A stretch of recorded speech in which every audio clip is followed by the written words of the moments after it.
So guys, what's going on? Welcome back to the channel and welcome back to the match reaction for Manchester United 1, Chelsea 0, and I absolutely bloody love it. What a result that was. Don't get me wrong, we didn't deserve to win the game, but who bloody cares? The double over Chelsea is now complete this season with a win at the Bridge yesterday evening, and also we are now 10 points clear of them. The team that spent, was it over $1 billion, whatever it was, spent so much money on so much talent, and they're so shit. They're so shit. We are the back four of Mazraoui, Heaven, Dalot and Shaw, and they still couldn't score. They still couldn't score, but that's not even the best part. The best part is Alejandro Garnacho came off the bench within 15 minutes of the game, and he got kicked, he got shoved to the floor, he got beat up, and he put on a shit show, and it was the best thing ever. It really, really was. The away fans were loving it, and it's absolutely everything that piece of shit, that entitled piece of shit, fully deserves. Garnacho, you could have been on the end of a win today, but no, you had to make it all about yourself. And now look, you're not even going to get Champions League. You should have seen him at the end. He was all on his own. United players didn't go over to him because they all hate him. Let's be honest. Who doesn't hate him? He's a prick.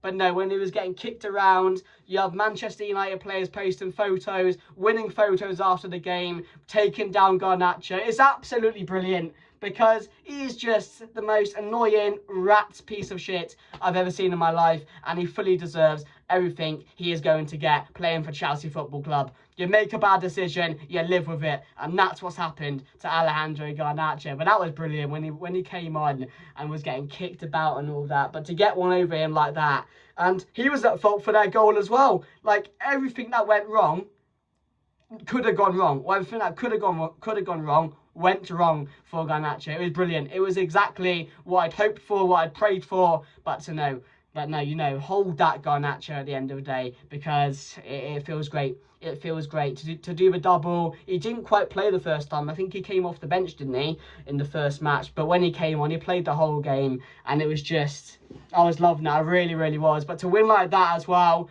Bruno Fernandes with another assist. He needs 2 more now, 2 more to break the all-time record. He's going to do it, isn't he? And he has to be up there for Player of the Year, without a bloody doubt, because everything Bruno does is just amazing. He's just world class, he's sensational, and he seems to get better every single game. And even when he's not playing well, he still finds a way to get on the end of an assist, find himself in the box to score a goal. Like, everything that goes through this club is to do with Bruno Fernandes. He is the heart of this club, he is the soul of this club, and he is what makes Manchester United very exciting to watch at times, because you know something is going to happen when Bruno Fernandes gets on that ball.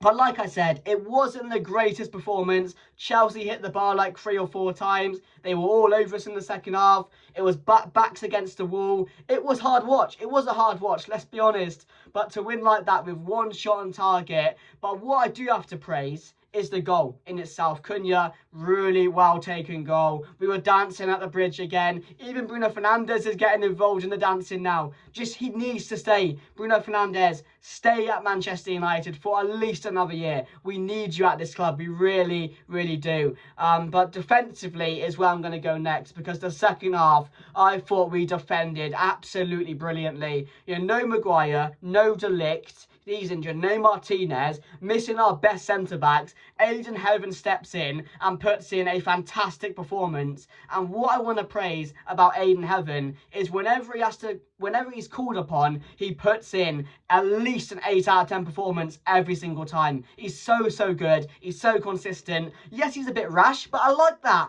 I want my players to put everything on the line, play the game with heart, make big challenges. That's what Aiden Heaven is all about. He's no nonsense. There were some poor challenges in there, but there were also some really good ones. Goal-saving challenges from Aiden Heaven. And Mazraoui, when I saw him as centre-back on the team sheet, I wasn't convinced. I was a bit worried. But no, I shouldn't have been. Played really well. I can't remember too many mistakes or any mistakes from Mazraoui at the back. I thought for the first time pairing of Mazraoui and Aiden Heaven, It's not a pairing you want, but they worked really well together. I thought the whole back four played well. I thought Shaw dealt with Garnacho every single time. Also, when he switched, Dalot dealt with Garnacho. I don't remember too many mistakes. I mean, yes, they got in behind quite a bit, and they were overrunning our midfield. That was expected a bit. I did expect a hard battle in the midfield, and it was about who could win the midfield battle in the end, that who was going to win the game, I thought. Obviously, I was wrong, because maybe Chelsea should have got a couple of goals and won that game. But I thought defensively, especially in that second half, we were superb, and they actually deserve so much praise for that performance, because to go to Stamford Bridge with no De Ligt, like I said, no Maguire, no Martinez, and backs it up against the wall in the second half, and to keep a clean sheet, I was so impressed. I really, really was. And to react like that with a win from the Leeds game, it was massive, absolutely massive. Like I said, that puts us now 10 points clear of Chelsea. Let's be honest, Manchester United are Champions League bound. It's as simple as that, and I absolutely love it. Michael Carrick, what a man. I thought this was going to be a huge test for Michael Carrick. Without some of his best players, if he lost today, there might have been more questions asked based on the Leeds performance, but he rose to the occasion. And you got to say, fair fucking play. He really did pull a rabbit out the bag with that performance yesterday, because I did not expect that. Especially the way the game was going, to really stick in there and not make too many subs and change it too much. I thought he'd done well there, because he could have changed it a bit. And I think a couple of subs came on towards the end. Mount came on, Xerxes came on. There were a few changes which actually helped us out towards the end of the game when players were getting tired. But no, I thought everyone did put in a real shift. And it also just shows Kobbie Mainoo how important he is to the team. Yes, it wasn't his best performance, but his intelligence and ability to win back the ball and create moments in the midfield is second to none. It's so important. And in the summer, we need to get a midfielder to balance out the books of Kobbie Mainoo. Now Casemiro is leaving. We have to get the right man. We have to get that midfield right, because Kobbie Mainoo has to be in there next season. But the other question is, who joins him? And that's the biggest question going into the summer. But I'm so glad he was back. I didn't want to see Agate again. But no, I love beating Chelsea. It's as simple as that. I went into the game, wasn't feeling too confident, but knowing how bad they were, I also had something in me telling me we'd get a result today. I didn't think it would be in the way it was, with Chelsea hitting the bar 3 times, but it was a well-worked goal from Manchester United. And as they say, one shot, one goal. And that's exactly what it was yesterday. I can't remember too many other opportunities we had. By the end of the day, all that counts is a scoreboard and a score on it at the end. And Manchester United got that 1 goal at Stamford Bridge. And like I said, they are just so shit, because Liam Mazzini is just so shit, and it's so funny to watch Chelsea fail like this. It's great as well, because I do hate Chelsea. I don't know why. I just hate them. I don't like them. I think they're full of excuses. I don't agree with the way they're run. I think they are quite poorly ran. That's easy to tell. Anybody can tell you that. But, you know, I have a few Chelsea mates as well. I was watching it with one, so he was getting stick at every moment possible. But no, it's a great result. It's a really big result as well. I said we needed maybe 1 or 2 more wins, and a win like that against Chelsea, another one of your main chief contenders for Champions League this season. It's just brilliant, isn't it? It's exactly what you want. Michael Carrick in big games is the man.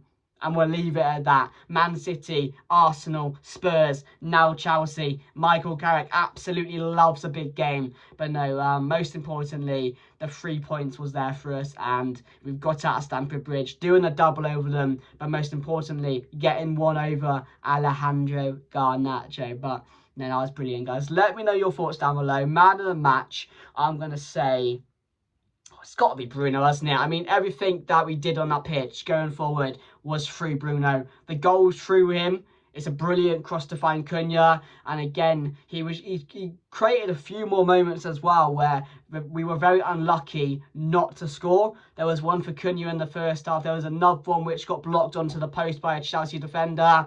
And everything we tried was going through Bruno, and it always does. And that's why, for me, he's just so important to this team and why he needs to stay this summer. And I'm sure there'll be lots of talking going on throughout the summer transfer window regarding Bruno Fernandes and his Manchester United career. But I'm going to give it to Bruno. There wasn't many other standouts. I thought Sesko, Yes, he put himself about a bit. He never stopped running, which again is all you can ask from a player. Defensively, I thought they all did really, really well. So any of them could be up there. I thought consistently that back four played a blinder in the second half to defend how they did. Bodies on the line, backs against the wall. Really impressed with that. The midfield got a bit overrun. Didn't think we were the best in midfield. But again, in those moments, the ability and intelligence of our midfield really did get us through that game towards the end.